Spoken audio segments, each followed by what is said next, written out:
மக்கபேயர் இரண்டாம் நூல் அதிகாரம் 5. அதே வேளையில் அந்தியோக்கு எகிப்தின் மீது இரண்டாம் முறையாக படையெடுத்தான். எருசலேம் எங்கும் ஏறத்தாழ 40 நாள் நடுவானில் காட்சிகள் தோன்றின. பொன்னாடை அணிந்த குதிரை வீரர்கள் ஈட்டியை ஏந்தினவர்களாய் உருவிய வாளுடன் கூட்டமாக உலவிக் கொண்டிருந்தார்கள். குதிரைப்படை அணிவகுத்து நின்றது. அப்பக்கமும் இப்பக்கமுமாக தாக்குதல்களும் எதிர்த்தாக்குதல்களும் தொடுக்கப்பட்டன. கேடயங்கள் சுழன்றன, ஈட்டிகள் குவிந்தன, அம்புகள் பாய்ந்தோடின. குதிரைகளுக்குரிய பொன் அணிகளும் எல்லா வகை படைக்கலங்களும் மின்னின. ஆகவே இக்காட்சி ஒரு நல்ல அறிகுறியாக இருக்க வேண்டும் என்று எல்லாரும் மன்றாடினர். அந்தியோக்கு இறந்துவிட்டதாக ஒரு புரளி பரவியது. உடனே யாசோன் 1000க்கும் குறையாத ஆள்களை கூட்டிக் கொண்டு போய் திடீரென எருசலேமை தாக்கினான். நகர மதில் மேல் இருந்த படையினர் துரத்தி அடிக்கப்பட்டனர். இறுதியாக நகர் பிடிபடும் நிலையில் இருந்தபோது மெனலா கோட்டைக்குள் அடைக்கலம் புகுந்தான். ஆனால் யாசோன் தன் சொந்த நகரத்தாரையே இரக்கமின்றி கொன்று குவித்தான். தன் இனத்தார் மீதே கொள்ளும் வெற்றி மாபெரும் தோல்வி என்பதை அவன் உணரவில்லை. தன் சொந்த மக்கள் மீது அல்ல, தன் எதிரிகள் மீதே வெற்றி கொள்வதாக எண்ணிக்கொண்டான். ஆயினும் ஆட்சி பொறுப்பு அவனுக்கு கிடைக்கவில்லை. இறுதியில் தன் சூழ்ச்சியின் பொருட்டு இழிவுற்றவனாய் அம்மோனியர் நாட்டில் மீண்டும் அடைக்கலம் புகுந்தான். இறுதியில் அவன் இரங்கத்தக்க முடிவை அடைந்தான். ஏனெனில் அரேபியருடைய மன்னனான அரேத்தா முன்பு குற்றம் சாட்டப்பட்டான். நகர் விட்டு நகர் ஓடினான். அனைவராலும் துரத்தி அடிக்கப்பட்டான். சட்டங்களை எதிர்ப்பவன் என்று வெறுக்கப்பட்டான். தன் சொந்த நாட்டையும் மக்களையும் கொல்பவன் என்று அருவருக்கப்பட்டான். இறுதியில் எகிப்துக்கு விரட்டப்பட்டான். லசதேமோனியரோடு யூதர்கள் கொண்டிருந்த உறவின் பொருட்டு அவர்களிடமிருந்து பாதுகாப்பு பெறலாம் என்னும் நம்பிக்கையுடன் கடல் கடந்து சென்றான். பலரையும் தங்கள் சொந்த நாட்டினின்று அகதிகளாக கடத்தியவனே இறுதியில் அகதியாக மாண்டான். அடக்கம் செய்யாமல் பலரையும் வெளியே வீசி எறிந்த அவனுக்காக துயரம் கொண்டாடுவார் யாரும் இல்லை. அவனுக்கு எவ்வகை அடக்கச் சடங்கும் நிகழவில்லை. அவனுடைய மூதாதையரின் கல்லறையில் இடமும் கிடைக்கவில்லை. நடந்தவை பற்றிய செய்தி அந்தியோக்கு மன்னனுக்கு எட்டிய போது யூதேயா நாடு கிளர்ச்சியில் இறங்கியுள்ளது என்று அவன் எண்ணினான். ஆகவே சீறி எழுந்து எகிப்து நின்று புறப்பட்டு எருசலேமை முற்றுகையிட்டு கைப்பற்றினான். எதிர்ப்பட்ட எவரையும் இரக்கமின்றி வெட்டி வீழ்த்தவும் வீடுகளில் தஞ்சம் புகுந்தோரை கொல்லவும் தன் படை வீரர்களுக்கு ஆணையிட்டான். இளைஞரும் முதியோரும் படுகொலை செய்யப்பட்டனர். பெண்களும் சிறுவர்களும் அழிக்கப்பட்டார்கள். கன்னி பெண்களும் குழந்தைகளும் கொலையுண்டார்கள். 3 நாளுக்குள் 80,000 பேர் மறைந்துவிட்டனர். 40,000 பேர் போரில் கொல்லப்பட்டனர். எஞ்சிய 40,000 பேர் அடிமைகளாக விற்கப்பட்டனர். இத்தோடு மனநிறைவு அடையாத அந்தியோக்கு திருச்சட்டத்துக்கும் தன் நாட்டுக்கும் துரோகியான மெனலா காட்டிய வழியில் உலகெங்கும் மிக தூயது என்று கருதப்பட்ட கோவிலிலும் புக துணிந்தான். தீட்டுப்பட்ட தன் கைகளால் தூய கலன்களை கைப்பற்றினான். தூய இடத்தின் மாட்சியும் பெருமையும் ஓங்க வேற்று நாட்டு மன்னர்கள் அளித்திருந்த நேர்ச்சை படையல்களை தன் மாசுபடிந்த கைகளால் கவர்ந்து சென்றான். இருமாப்பு கொண்டவனாய் அந்தியோக்கு அந்நகரில் வாழ்ந்தவர்களின் பாவங்களை முன்னிட்டே சிறிது காலத்திற்கு ஆண்டவர் அவர்கள் மீது சினம் கொண்டுள்ளார் என்பதை உணராதவனாய் தூய இடத்திற்கு களங்கம் வருவித்தான். அந்நகர மக்கள் பற்பல பாவச் செயல்களில் ஈடுபடாதிருந்திருந்தால் கருவூலத்தை பார்வையிட செலூக்கு மன்னனால் அனுப்ப பெற்ற எலியதோரை போல் இம்மனிதனும் அங்கு வந்தவுடனேயே கசையடிபட்டிருப்பான். தன் விவேகமற்ற செயலை விட்டுவிட்டு பின்வாங்கியிருப்பான். ஆண்டவர் தூய இடத்திற்காக மக்களை தேர்ந்து கொள்ளவில்லை, மக்களுக்காகவே அந்த இடத்தை தேர்ந்து கொண்டார். ஆதலால் மக்களுக்கு ஏற்பட்ட துன்ப துயரங்களில் அந்த இடத்திற்கும் பங்கு கிடைத்தது. பின்னர் அவர்கள் அடைந்த நன்மைகளிலும் அது பங்கு கொண்டது. எல்லாம் வல்லவருடைய சினத்தால் கைவிடப்பட்ட அந்த இடம் மாபெரும் ஆண்டவரோடு மக்கள் ஒப்புரவான பின் தன் முன்னைய மாட்சியை மீண்டும் பெற்றது. எனவே கோவிலிலிருந்து 72 டன் வெள்ளியை எடுத்துக்கொண்டு அந்தியோக்கி நகருக்கு அந்தியோக்கு மன்னன் சென்றான். அவனது மனம் செருக்குற்றிருந்ததால் தன்னால் தரையில் கப்பலை செலுத்தவும் கடலில் நடந்து செல்லவும் முடியும் என்று இருமாப்போடு எண்ணினான். மக்களை வதைக்க கண்காணிப்பாளர்களை ஏற்படுத்தினான். பிரிகிய இனத்தினனும் தன்னை அமர்த்தியவரை விட கொடிய பண்பினனுமான பிலிப்பை எருசலேமில் கண்காணிப்பாளனாக அமர்த்தினான். அந்த்ரோனிக்கை கெரிசீமில் கண்காணிப்பாளனாக ஏற்படுத்தினான். இவர்கள் நீங்களாக மற்றவர்களை விட கொடுமையாக தன் சொந்த மக்களையே அடக்கி ஆண்ட மெனலாவையும் அமர்த்தினான். யூதர்கள் மீது கொண்டிருந்த பகைமை காரணமாக மீசியர்களின் படைத்தலைவனாகிய அப்பல்லோனை 22,000 படை வீரர்களோடு அந்தியோக்கி நகருக்கு அனுப்பி வைத்தான். வயது வந்த ஆண்கள் அனைவரையும் கொல்லவும் பெண்களையும் இளைஞர்களையும் அடிமைகளாக விற்கவும் ஆணையிட்டான். அப்பல்லோன் வந்தபோது நட்பு நாடி வந்தவன் போல நடித்து தூய ஓய்வு நாள் வரை காத்திருந்தான். அப்போது யூதர்கள் வேலை செய்யாமல் இருந்ததை கண்டு படைக்கலங்கள் தாங்கி அணிவகுக்குமாறு தன் வீரர்களை பணித்தான். வேடிக்கை பார்க்க வெளியில் வந்த அத்தனை பேரையும் வாளுக்கு இரையாக்கினான். பின்பு படைக்கலங்கள் தாங்கிய வீரர்களோடு நகருக்குள் பாய்ந்து பெரும் திரளான மக்களை வெட்டி வீழ்த்தினான். ஆனால் மக்கபே என்று அழைக்கப்பெற்ற யூதா ஏறத்தாழ 9 பேருடன் பாலை நிலத்திற்கு ஓடிச் சென்றார். காட்டு விலங்குகளை போன்று அவரும் அவருடைய தோழர்களும் மலைகளில் வாழ்ந்தார்கள். தங்களையே தீட்டுப்படுத்திக் கொள்ளாதவாறு காட்டுக்கீரைகளை உண்டு காலம் கழித்தார்கள். சீராக்கின் ஞானம். அதிகாரம் 50.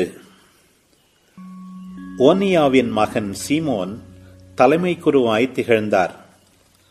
அவர் தம் வாழ்நாளில் ஆண்டவருடைய இல்லத்தை பழுது பார்த்தார். தமது காலத்தில் கோவிலை வலிமைப்படுத்தினார். அவர் உயரமான இரட்டை சுவருக்கு அடிக்கல் நாட்டினார். கோவிலை சுற்றி உயர்ந்த சுவர் அணைகளை அமைத்தார். அவருடைய காலத்தில் நீர்த்துறை ஒன்று தோண்டப்பட்டது. அந்நீர்த்தேக்கம் கடலை போன்று பறந்தது.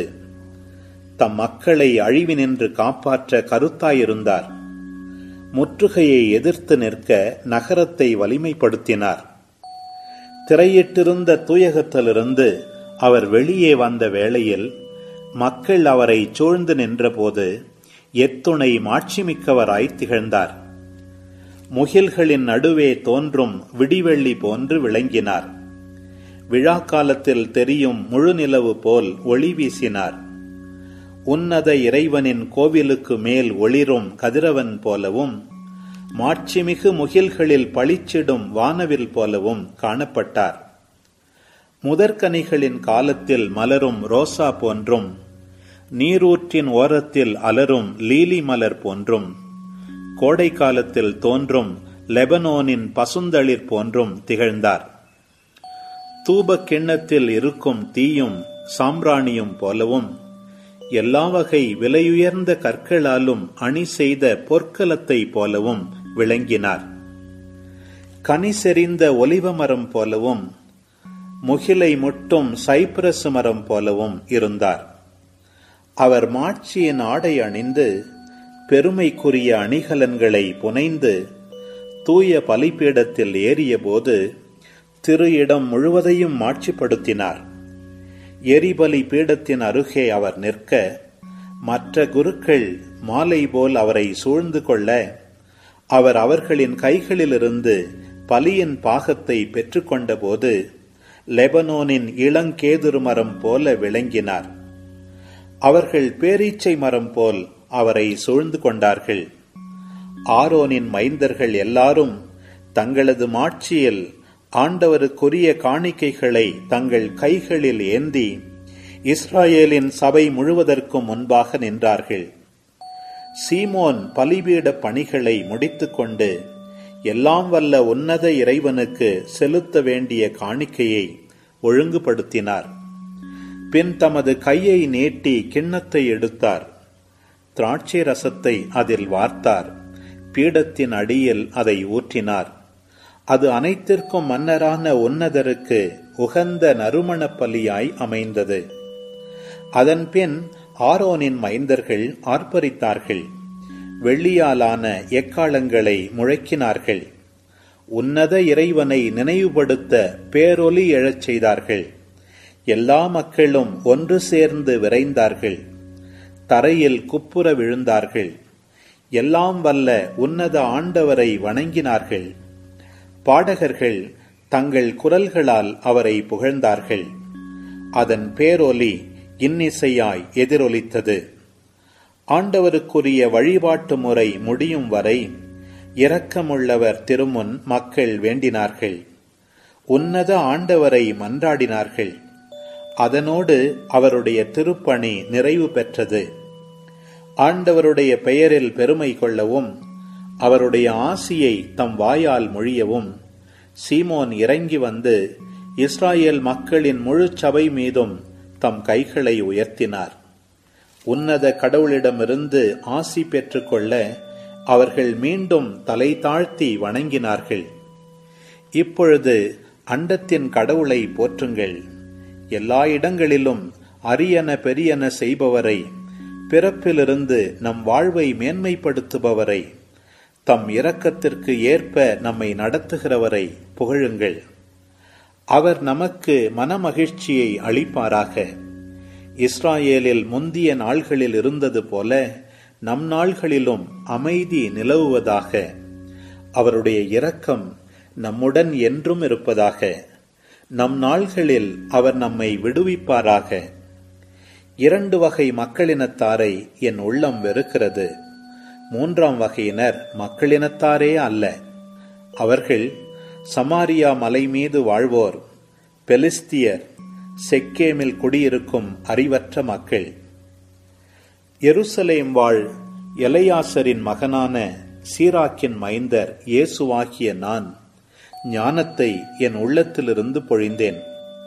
கூர்மதியையும் அறிவாற்றலையும் தரும் நற்பயிற்சி அடங்கியுள்ள இந்நூலை எழுதியுள்ளேன். இவற்றில் ஈடுபாடு காட்டுவோர் பேறு பெற்றோர். தம் உள்ளத்தில் இவற்றை இருத்துவோர் ஞானியர் ஆவர். இவற்றை கடைபிடிப்போர் அனைத்திலும் ஆற்றல் பெறுவர். ஆண்டவருடைய ஒளியே அவர்களுக்கு வழி. சீராக்கின் ஞானம். அதிகாரம் 51. மன்னராகிய ஆண்டவரே, உமக்கு நன்றி செலுத்துவேன். என் மீட்பராகிய கடவுளே, உம்மை புகழ்வேன். உமது பெயருக்கு நன்றி சொல்வேன். நீரே என் பாதுகாவலரும் துணைவரும் ஆனீர். அழிவிலிருந்து என் உடலை காப்பாற்றினீர். பழி கூறும் நாவின் கண்ணியிலிருந்தும் பொய்யை உருவாக்கும் உதடுகளிலிருந்தும் விடுவித்தீர். என்னை எதிர்த்து நின்றவர் முன் நீரே என் துணையானீர். என்னை விடுவித்தீர்.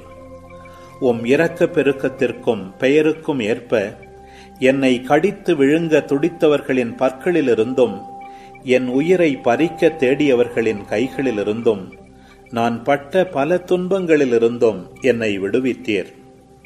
என்னை சூழ்ந்து கொண்டு திணறடித்த தீயினின்றும் நான் மூட்டிவிடாத நெருப்பின் நடுவினின்றும் என்னை காப்பாற்றினீர். பாதாளத்தின் ஆழத்தினின்றும் மாசுபடிந்த நாவினின்றும் பொய்ச் சொற்களினின்றும் என்னை காத்தீர். மன்னரிடம் பழி சாற்றும் அநீதியான நாவினின்றும் என்னை விடுவித்தீர். என் உயிர் சாவை நெருங்கி வந்தது. என் வாழ்க்கை ஆழ்ந்த பாதாளத்தின் அண்மையில் இருந்தது. என்னை எப்புறத்திலும் அவர்கள் வளைத்து கொண்டார்கள். எனக்கு உதவி செய்வோர் யாரும் இல்லை. மனிதரின் உதவியை தேடினேன், உதவ யாரும் இல்லை. அப்போது ஆண்டவரே, உம் இரக்கத்தையும் என்றென்றும் நீர் ஆற்றி வரும் செயல்களையும் நினைவு கூர்ந்தேன். உமக்காக காத்திருப்போரை எவ்வாறு விடுவிக்கிறீர் என்பதையும் பகைவரின் கையிலிருந்து அவர்களை எவ்வாறு மீட்கிறீர் என்பதையும் எண்ணி பார்த்தேன். என் மன்றாட்டுகளை மண்ணுலகிலிருந்து எழுப்பினேன். சாவிலிருந்து விடுவிக்க வேண்டினேன். என் ஆண்டவரின் தந்தாய், என் துன்ப நாள்களிலும் செருக்குற்றோருக்கு எதிராய் எனக்கு உதவியே இல்லாத காலத்திலும் என்னை புறக்கணியாதீர். இடைவிடாமல் உம் பெயரை புகழ்வேன். நன்றி பாடல் பாடுவேன் என்று சொல்லி ஆண்டவரை வேண்டினேன். என் மன்றாட்டு கேட்கப்பட்டது. அழிவிலிருந்து நீர் என்னை மீட்டீர். தீங்கு விளையும் நேரத்திலிருந்து என்னை விடுவித்தீர். இதன் பொருட்டு உமக்கு நன்றி கூறுவேன். உம்மை புகழ்வேன். ஆண்டவருடைய பெயரை போற்றுவேன். நான் இளைஞனாயிருந்தபோது பயணம் மேற்கொள்ளும் முன் என்னுடைய வேண்டுதலில் வெளிப்படையாய் ஞானத்தை தேடினேன். கோவில் முன் அதற்காக மன்றாடினேன். இறுதி வரை அதை தேடிக்கொண்டே இருப்பேன். திராட்சை மலரும் காலத்திலிருந்து கனியும் காலம் வரை என் உள்ளம் ஞானத்தில் இன்புற்றிருந்தது. என் காலடிகள் நேரிய வழியில் சென்றன. என் இளமையிலிருந்தே ஞானத்தை பின்தொடர்ந்தேன். சிறிது நேரமே செவி சாய்த்து அதை பெற்றுக்கொண்டேன். மிகுந்த நற்பயிற்சியை எனக்கென கண்டடைந்தேன். ஞானத்தில் நான் வளர்ச்சி அடைந்தேன். எனக்கு ஞானம் புகட்டுகிறவர்களுக்கு நான் மாட்சி அளிப்பேன். ஞானத்தை கடைபிடிக்க முடிவு செய்தேன். நன்மை மீது பேரார்வம் கொண்டேன். நான் ஒருபோதும் வெட்கமுறேன். நான் ஞானத்தை அடைய போராடினேன். திருச்சட்டத்தை கடைபிடிப்பதில் கண்டிப்புடன் இருந்தேன். உயர் வானத்தை நோக்கி என் கைகளை உயர்த்தினேன்.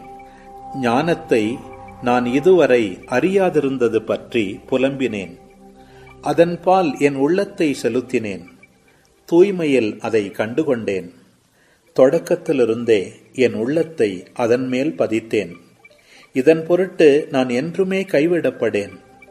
என் உள்மனம் அதை தேடி அலைந்தது.